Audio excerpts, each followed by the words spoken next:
Hello, good evening, friends. This is Rizwan Koja welcoming you once back, and this is not time for share or Shayari. This is for attitude. Yes, my friends, attitude is everything. आज हम बात करने वाले हैं हमारे जीवन में सकारात्मक अभिगम के बारे में. आज कोई शेर और शायरी नहीं है. आज एक गंभीर विषय के साथ मैं आपके सामने उपस्थित हुआ हूँ. तो बात करेंगे सकारात्मक अभिगम कैसा होना चाहिए हमारा.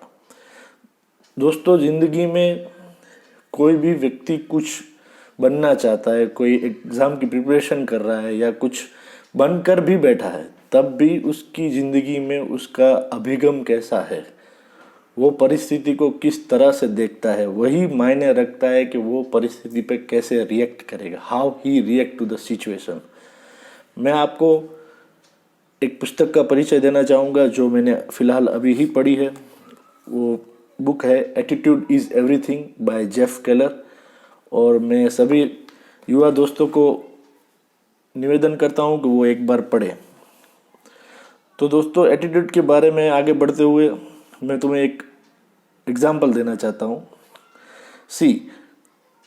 जब हमारे राष्ट्रपिता महात्मा गांधी जी को एक बार 4 पन्ना भर के पूरा गालियाँ लिखा हुआ लेटर मिलता है, पत्र मिलता है, तब पूरे पत्र को वो पढ़ने के बाद पास में बैठे महादेव भाई को एक बात बताते हैं कि महादेव भाई, please keep a pin aside and destroy the letter.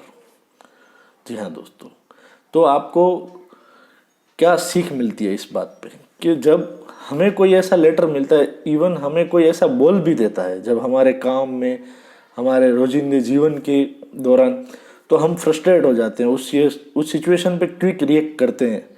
उसके बजाय महात्मा गांधी जी ने क्या किया कि वो जो पूरा लेटर था 4 पन्नों का गालियाँ भरे हुए, तो उस लेटर में से जो वो पिन था जो अटैच था उस लेटर में, वही उनको इम्पोर्टेंट लगा, तो वो उन्होंने रख दिया क्योंकि वो पिन दोबारा काम आ सकता था. बाकी पूरा लेटर फाड़ देने को बोला. जी, यही हमें सीख लेनी है कि यहाँ पर जो उपयोगी है जीवन में वही हमें सीखना है. ये एटीट्यूड जो महात्मा गांधी जी ने दिखाया, वही एटीट्यूड हमें रखना है अपनी लाइफ में.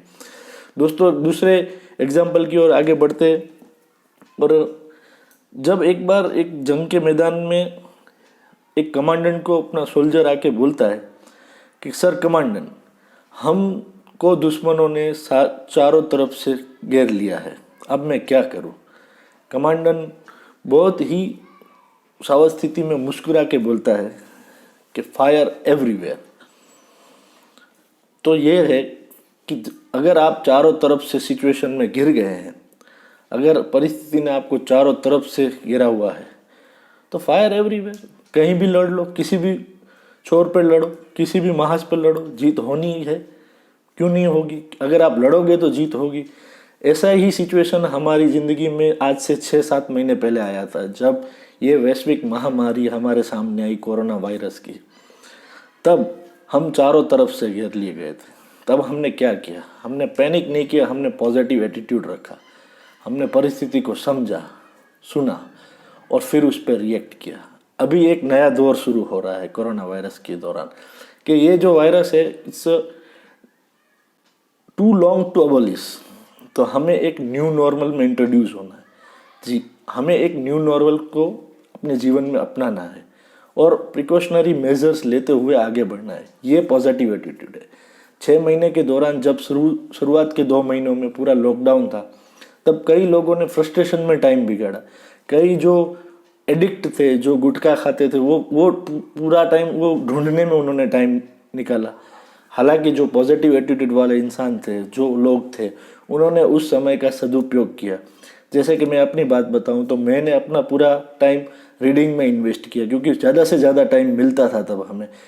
हर किसी ने अपना वो एटीट्यूड पॉजिटिव रख के कुछ ना कुछ किया, और जिन्होंने नहीं किया वो फ्रस्ट्रेट हुए, वो इस सिचुएशन का बेनिफिट नहीं ले सके.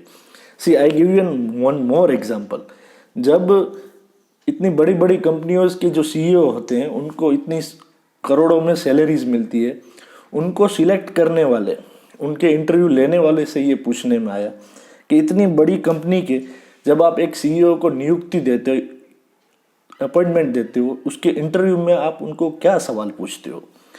तब उन्होंने बताया कि हम उसे सिर्फ एक ही सवाल पूछते हैं और उसको जज कर लेते हैं। बड़ी ताज्जुब वाली बात है दोस्तों कि इतनी बड़ी पोजीशन पे इतनी बड़ी सैलरी के लिए एक ही सवाल इंटरव्यू में पूछा जाता है। बड़ा सुनने जैसा वो सवाल है, और वो सवाल ये है कि हम हमारे एम्प्लॉय को एक ही सवाल ये पूछते हैं कि what is your big failure in your life and how do you handle it. जी, आपकी ज़िंदगी में सबसे बुरा समय कब आया और उस समय पे आपने कैसे रिएक्ट किया। क्योंकि हमारी कंपनी इतनी बड़ी है, इतना बड़ा फंड है, एम्प्लॉय है, अगर अच्छा समय चलेगा तो वो अच्छा उसको बिठाओ चाहे दूसरे को बिठाओ, कंपनी तो अच्छा परफॉर्म करने वाली ही है। तो अगर कंपनी में डाउनफॉल आता है तब वो कंपनी को कैसे हैंडल करते हैं वो डिपेंड करता है उनको उस सवाल के जवाब पे। क्योंकि उसकी लाइफ में बड़ी बड़ी बातें तो बहुत होंगी, अगर पूछें तो वो पूरा 1 घंटा बता सकता है कि मेरी लाइफ में ये मैंने ये किया, ये अचीव किया, ये अचीव किया, वो अचीव किया। लेकिन which is your big failure, जब डाउनफॉल आता है लाइफ में, जब फेल्योर आता है तब आप कैसे रिएक्ट करते हैं सिचुएशन पे, वही इम्पोर्टेंट है। तो दोस्तों यही अभिगम है, यही एटीट्यूड है हमारा कि हम कैसे सिचुएशन पे रिएक्ट करते हैं। If you are an officer, if you are an clerk, if even you are a human being in your life, the attitude is the most important thing in your life. So my dear friends, please read this book and please approach a good and positive attitude. Thank you.